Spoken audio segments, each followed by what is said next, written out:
The sun is shining. Yes, you heard me correctly, over the Oulton Park International Circuit this bank holiday Monday morning as we prepare for our second instalment of Ginetta Racing today, the Ginetta GT Academy's second race of the weekend. And after an enthralling, dramatic, eventful and ultimately very entertaining Ginetta Junior race this morning, the Academy drivers have got something to try and live up to now in ever-improving conditions, in front of an ever-increasing number of spectators trackside.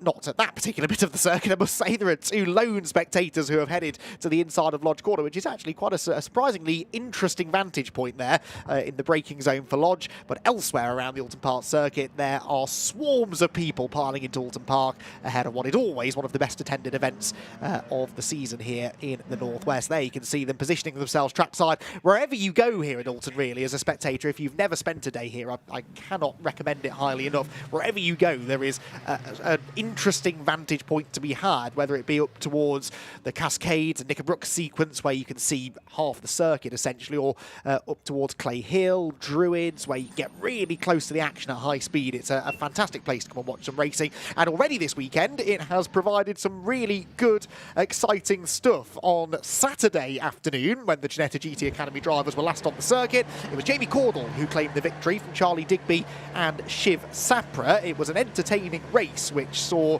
a few little incidents early on, but actually after that things settled down quite nicely. Caudle was under fairly intense pressure from Charlie Digby through most of the race, but those two did sort of distance themselves from the rest of the field, and it was unfortunately a race that ended behind the safety car, I seem to recall, after a late incident, and so we never really got to see that run to the flag.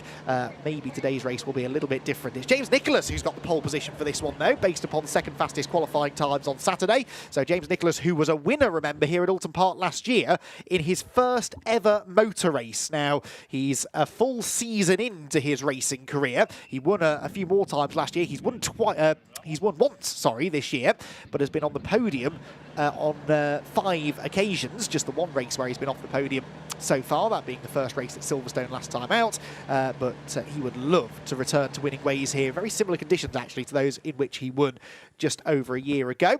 And James Nicholas starting from pole alongside Jamie Caudle, yesterday's winner. Jamie Caudle for E3 Sport is your championship leader by 32 points on outright total scores, ahead of Charlie Digby and James Nicholas. But the GT Academy category have 4 dropped scores to be calculated, so quite frankly I'm not going to worry about that until we get much deeper into the season, because they've only had 6 races so far.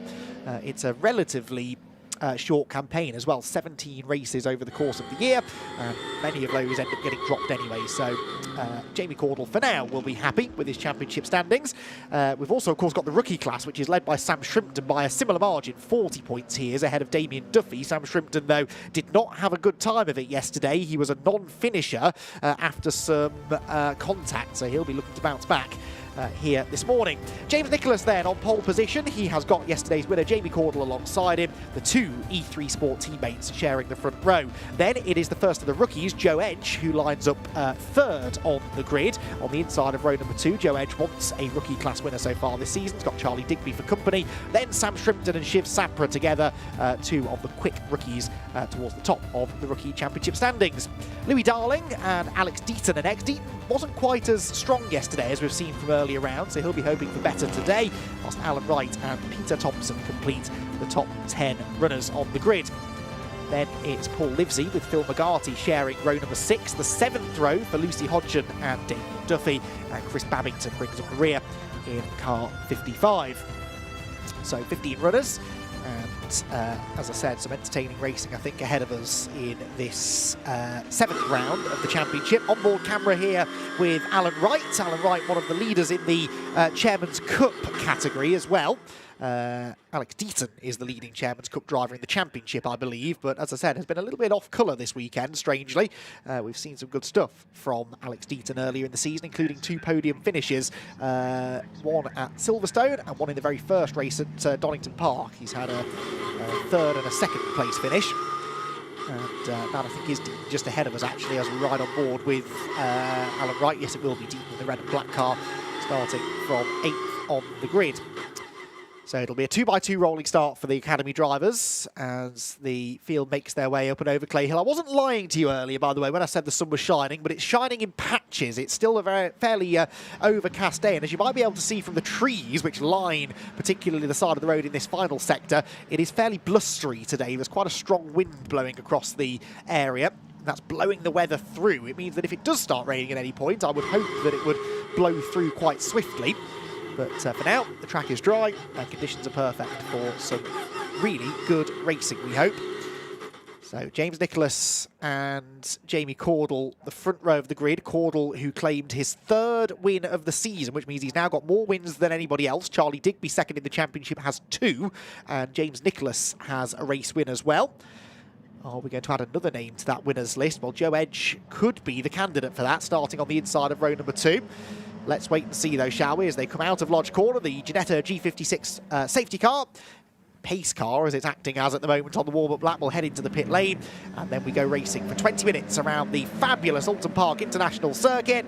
Place your bets, everyone. Round number 7 of the Ginetta GT Academy gets underway, and it's a good start by the looks of it from Nicholas from pole position. He's got the nose ahead into Old Hall Corner, and look at Digby coming through as well. There's a touch, though, with Joe Edge, and he almost gets into the side of Caudle. That could have been big, but they just about gathered it together as they head down the avenue. Alex Deaton, meanwhile, has had a terrific start from 8th on the grid. He's going for 4th, look, in the number 27 car to the inside of Joe Edge. Brilliant start then from Deaton. That is much more like it, into the top 4 already. He found the momentum around the outside at Old Hall Corner and positioned himself nicely into Cascade. So he runs 4th, Joe Edge down from 3rd on the grid to 5th, and then this the battle for 6th, Sam Shrimpton there on the outside line, and that might have been Louis Darling, I think, trying to nick to his inside. We ride on board with Alan Wright behind them, and yes, it is the 25 car of Louis Darling there, the white car with the blue and black stripes, keeping a watching brief on that battle for 5th position. So far so good for Nicholas. He leads Caudle. The battling really going on behind, but keep an eye on Alex Deaton in 4th position. Now that he's got himself some track position, I wonder what he can do with it as he looks to try and maybe get into podium contention here. He's already challenging Charlie Digby. Big lock-up for Caudle there on cold tyres and cold brakes. And maybe he didn't quite generate enough temperature in the braking system on that formation lap. So he'll have that in his mind now the next couple of times that he hits the brakes. And has he flat-spotted the tyre, I wonder? That will be the big concern. Pirelli road tyres that these cars run on, remember. It's a semi-slick, I suppose, but it is a road-legal tyre. And they will only take so much abuse like that, so we'll keep an eye on his car in the next few braking zones to see whether there's a repeat of that lock-up. Hopefully not, because there are some very tricky, bumpy braking zones here at Oulton Park. It's easy enough to snatch a brake at the best of times, even without any flat-spotted tyres.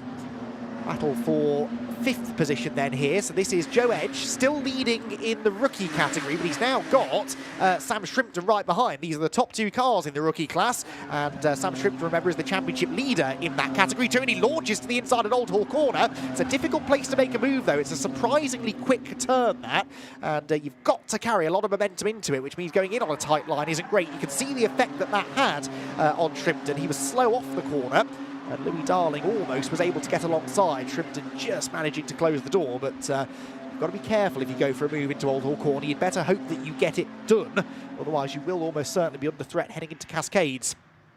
James Nicholas, though, not really under any threat. He turns through the shell hairpin, hugs the curb on the inside to help rotate the car. Of course, you've got the banking through there as well, which further helps you to get the car turned through the tight right-hander, one of the slower corners on the track. You can carry more speed through there than you think because of the banked nature of the road. Joe Edge, though, really looks like he's driving in his mirrors a bit here, doesn't he? Look, he's very slow through the British chicane. Shrimpton almost falling over him, and that now brings Louis Darling back into play. So Darling will try and get alongside here, and I think will get alongside Shrimpton heading over hilltop. Shrimpton's trying to close the door, but Louis is there, and Sam thankfully realised that, and then goes very late on the brakes and almost gets to the inside of Joe Edge. That might have been a slightly deceptive angle from the camera, but it was certainly a late braking manoeuvre for Shrimpton. Keeps Darling behind, but he's now becoming much more concerned with what's going on in his mirrors than he is with trying to find a way into the class lead.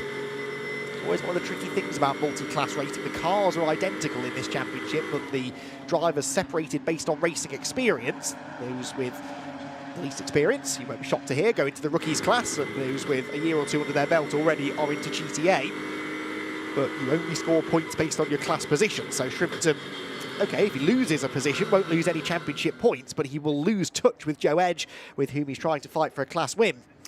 James Nicholas then comes through, new fastest lap of the race, the first full flying lap of the race, of course, and it's 1:51.363.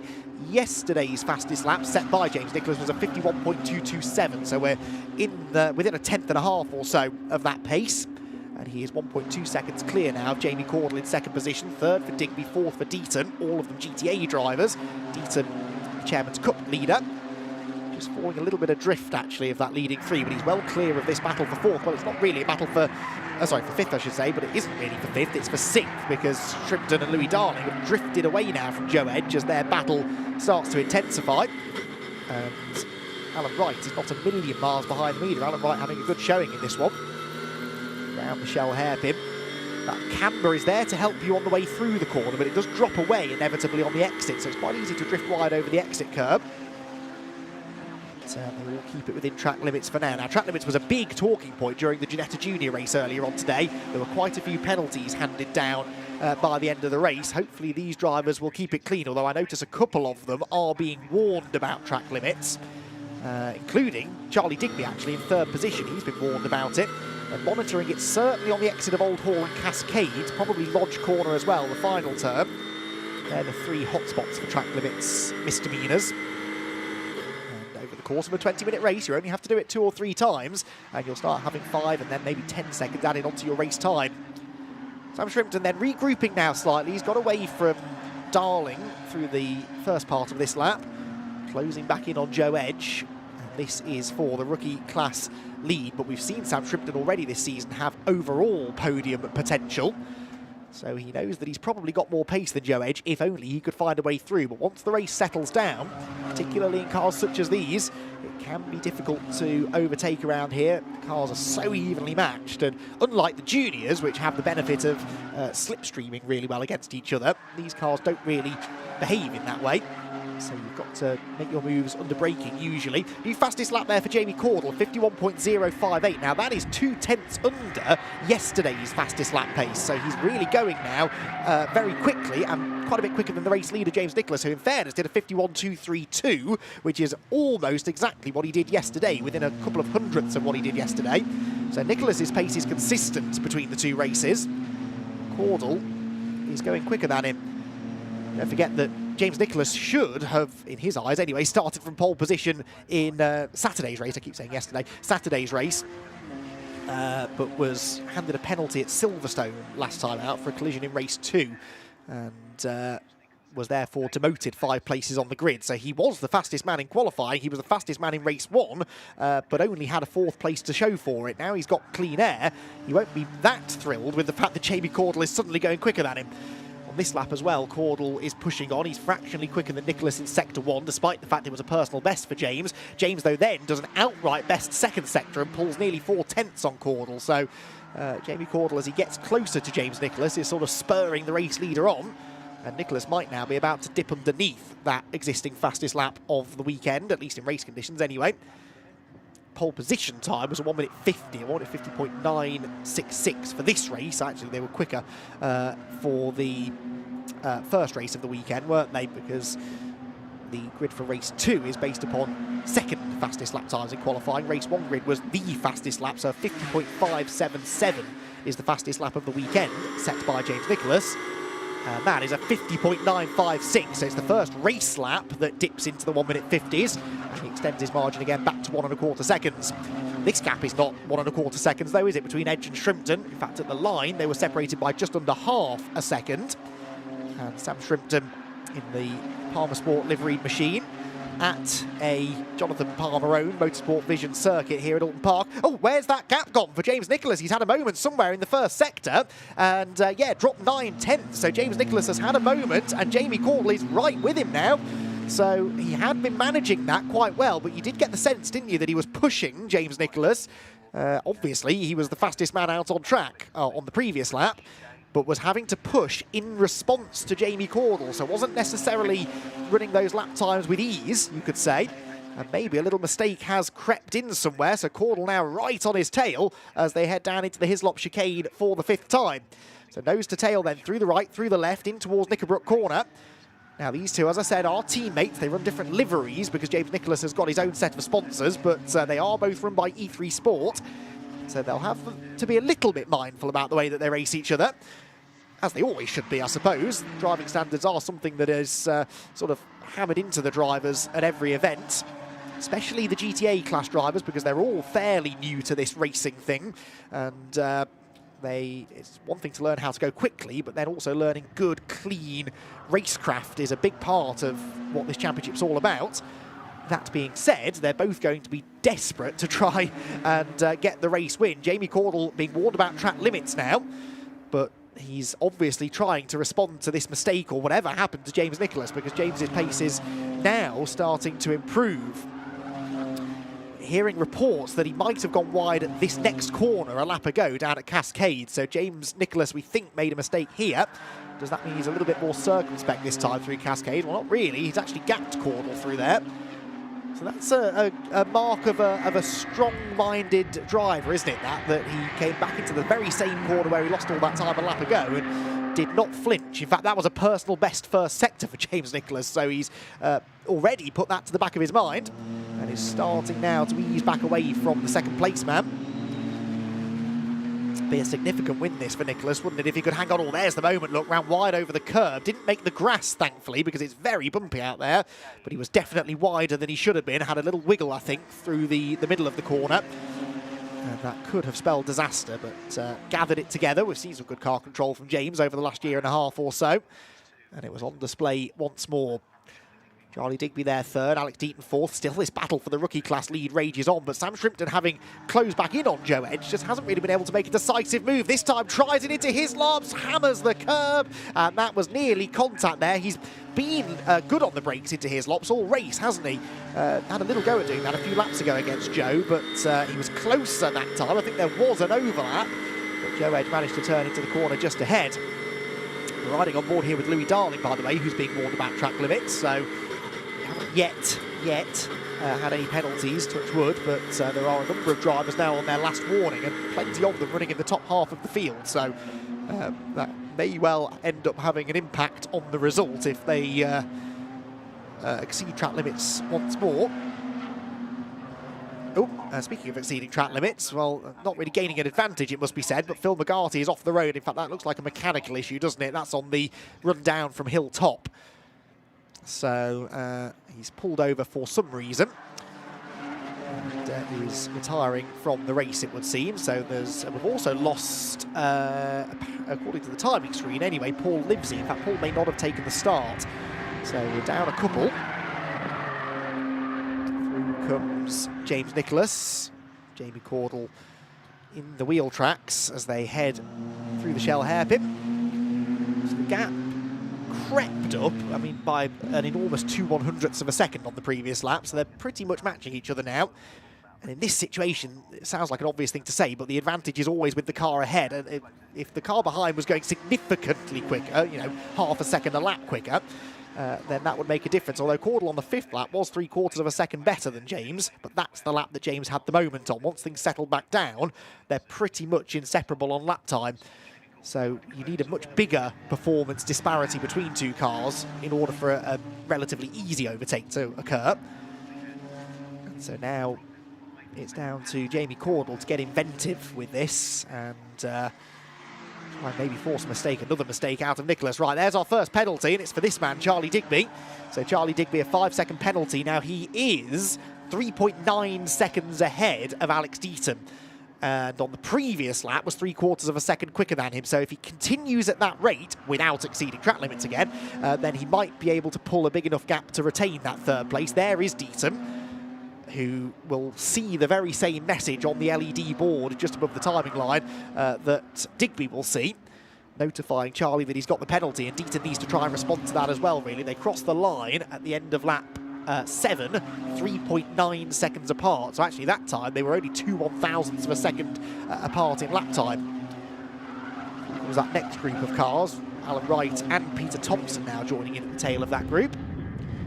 Leaders though, barrel down towards Island Bend. Gap went out again actually by a couple of hundredths, but the last 2 or 3 laps they've been almost identical in pace, these two. Caudle just stuck running at the same speed as James Nicholas. It's interesting because in that qualifying session, in which James Nicholas was fastest, he was quite a bit faster, I seem to recall, than Jamie Caudle. Yeah, nearly 4 tenths up on Caudle's time. But in race conditions, at least when he's stuck up behind the number 99 car, Caudle can't quite find that same advantage. Does seem to close up, though, through this part of the track, doesn't he? Through Shell, Britons and into Hislops, the gap seems to creep down. And he was faster by a tenth in Sector 1. It was a personal best first sector for Caudle. Quite as quick as the outright fastest first sector, which belongs, I think, to, yes, Charlie Digby further back. Although that may well have been one of the laps where he exceeded track limits, I suppose. Because 2 of the 3 track limits hotspots are in that first sector, turns 1 and 2, Old Hall and Cascades. Running out of time, though, now is Caudle. 5 minutes and 25 seconds to go. And in the middle sector, 3 tenths slower than James Nicholas, so he gets close and then he drifts away again, then he closes back in, but never close enough to really strike. Interestingly, Sam Shrimpton, after that clumsy little moment over the curbs a few laps ago, has dropped right away from Joe Edge, but that is actually because Joe is going quicker now. Joe just did his personal best lap of the race, 151.467, 3/4 of a second quicker than Alex Deaton ahead. So Deaton is now 4.6 seconds behind Charlie Digby, and at the line, yes, about 4.4, so still within 5 seconds, just close enough to inherit third place if the checkered flag were to fly now. But Joe Edge is coming after him, and if Joe catches Deaton, which at this rate he will, because he was another 4 tenths faster on the previous lap, then they may start battling, and that might hand third place back to Digby, despite the 5-second penalty he will be handed. New fastest lap for James Nicholas now, 150.942. So he's just finding that little bit more time, but he exceeded track limits by the looks of it whilst doing it, because he's being warned now.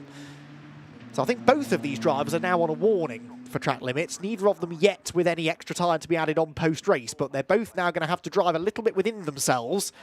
They can't afford a mistake, and when they're both lapping so evenly and so close together, the pressure might just lead to a little slip-up, a bit like James Nicholas had at Cascades a few laps ago. Yes, it lost him time. He didn't gain an advantage from exceeding track limits, but exceed track limits he did. So that will notch as one of his warnings. And if he does it again, then 5 seconds will be added. So he's got to, it's now becoming a battle of who can make the fewest mistakes, really, between these two. On board with Louis Darling, meanwhile, and we've closed right in on Sam Shrimpton here. So Shrimpton fading quite noticeably in the second half of the race. 5-second penalty on the timing screen for Louis Darling, number 25, and 51 Jamie Caudle. So Jamie Caudle in second position, a 5-second penalty now. And Digby in third, of course, has one, doesn't he? So it's rather becoming the story of the day, this, I'm afraid. So once again, the running order on track is not the order in which they will be classified. Unless, of course, James Nicholas picks up a penalty as well, which I kind of hope he does, because that makes life a bit simpler. He's a second clear now of Nicholas, for Caudle, excuse me. So Caudle second, Digby third, Darling seventh, all with 5 seconds to be added on. We're riding on board with Alan Wright then, who already is set to gain 1 position as a result of this penalty for Darling. But he'd quite like to get ahead of Louis on the circuit if he can. Really good showing this from Alan Wright, looking more competitive this weekend, running with drivers that we haven't necessarily seen him battling previously. There's confirmation, look on the screen. Message from race control. Oh, and that's a slide for Caudle as well, so he's not given up, but that cost him quite a chunk of time at Shell. Really doing well to lose control of the car through Shell, because the banking is there to catch you, but he did briefly lose control, gathered it together, but will have lost half a second or so. So Caudle is nearly 5 seconds ahead of Digby, but they both have the same penalty to be applied. So Deaton in fourth, still keeping about 4.5 seconds or so adrift of Digby, is staying in contention as well. And Wright's got a 5-second penalty now. So this battle is actually now more relevant, really, because he was set to move ahead of Darling with penalties, as I just said. But now he will have to do it on circuit. There's 1 more lap to go. Are we going to have any more penalties handed down? James Nicholas, I notice, is really still pushing on. He's just on an outright fastest first sector and a really good first sector. So Nicholas is pushing to try and improve upon that fastest lap that he already holds, a 150.942. Forward Alan Wright picks the throttle up through Druids. So easy to understeer wide through there, and then finally gets to full throttle under the Paul Warwick Bridge. He'll just get fifth, will he? No, stays in fourth gear actually, or knocking it down to second. There's a mistake for Louis Darling ahead of us. This is Alan Wright's opportunity. He gets alongside, this contact. Oh, Darling just about gathered that together, but that was a bit of an awkward moment, really. He was sort of dealing with his own slide, and then Alan Wright got into the right rear corner. It might cost Alan a place now. Peter Thompson goes to the inside. They're going to lean on each other at the apex at Old Hall corner, and Peter Thompson goes through. So Alan Wright's thinking, hang on a minute, I thought I was about to gain a place 15 seconds ago, and now I've ended up losing one. He was going to fall behind Thompson anyway, but we'll just enjoy the on-track battle for now, shall we, and worry about the corrected times later on. So he will set back after Peter Thompson with now less than a lap to go. We're on the final lap of the race. James Nicholas did improve upon his fastest lap, by the way, while that was all going on, a 50.7. That's very impressive this late into the race. Goes to show how good this Pirelli road tyre is, doesn't it? That they're able to find this sort of performance this deep into the race, and they'll be limited on the tyres that they can use over the weekend. So these are tyres that almost certainly have done a bit of mileage around Oulton Park over the last few days, but still operating almost as quickly as they were Saturday morning for qualifying. So out of Knickerbrook corner, and the margin between Caudle and Digby is within 5 seconds, but they both, remember, have 5 seconds to add, and Digby has now pulled more than 5 seconds ahead of Alex Deaton. So Deaton, for the first time all race, has dropped to, well, yeah, nearly 6 seconds adrift of Digby. So Digby's putting a bit of a push in on the final lap. James Nicholas, though, is going to come through to claim, by the looks of it, his second victory of the season. An important one, I think, in the context of the championship. A well-managed drive, that under pressure, race long, but he holds on to win the second race here at Oulton Park. James Nicholas victorious. Jamie Caudle was not 6.5 seconds back at the flag, but of course 5-second penalty applied. Then Digby third. Where is Deaton is the question. Deaton coming across the line now, and I think he's more than 5 seconds back. Yes, he is. He was 6.2 seconds back, actually, so Digby hangs on to third. So the penalties don't affect that battle, but they will affect the fight for 7th place. It's Peter Thompson who ends up 7th. Alan Wright ends up 8th. And Louis Darling 9th. Did Darling pick up a 10-second penalty then? Because Alan Wright was behind him the last we saw of them. Yes, he did on the final lap, we're hearing. So Louis Darling, after all that defensive driving, it mattered little. He fell behind those two drivers anyway, as a result of those always controversial track limits penalties. So James Nicholas doesn't have any controversy hanging over him, though. That was a well-managed drive, regardless of what penalties other drivers were picking up. Wouldn't have changed the end result for James Nicholas. He held on nicely to win. And Joe Edge as well. Shout out to Joe Edge, 5th position. So, OK, didn't hang on to an overall podium place, but he did win the rookies category. And again, that was not penalty affected. So a good drive from Joe to get back ahead, or back away from Sam Shrimpton after that mid-race pressure was being applied. James Nicholas then is your winner. Race 2 of the Ginetta GT Academy here at Oulton Park. Jamie Caudle 2nd and Charlie Digby 3rd, both with 5-second penalties, but did not alter their positions. Alex Deaton was 4th. Joe Edge 5th, wins the rookie class ahead of Sam Shrimpton, whilst Peter Thompson moved to 7th on the last lap ahead of Alan Wright. Louis Darling, Lucy Hodgson, then Damien Duffy, Chris Babington, Phil McGarty, a non-finisher, and Paul Livesey, a non-starter. Highlights of the second Ginetta GT Academy race of the weekend. It was James Nicholas who started from pole position. It was James Nicholas who led through the first lap. There was almost a bit of collision between the 2nd, 3rd and 4th place drivers, but they survived it without too much damage done. It was Joe Edge, though, who had been the aggressor at Old Hall corner, who ended up slipping from 3rd to 5th in the opening exchanges. He did, though, manage to hang on to the rookie class lead, despite the best efforts of Sam Shrimpton, who was initially busy defending from Louis Darling, but did then set off after Joe Edge, and they had an entertaining tussle for class lead through the middle part of the 20-minute race. At the head of the field, it was a decent gap for James Nicholas until a mid-race wobble at Cascades brought Jamie Caudle onto his tail. Caudle, though, was pushing on as well, and eventually picked up a 5-second track limits penalty, as did Louis Darling and Alan Wright, who tangled at Lodge Corner beginning the final lap and opened the door for Peter Thompson. It was a second victory of the season, though, for James Nicholas to claw his way right back into championship contention here at Oulton Park.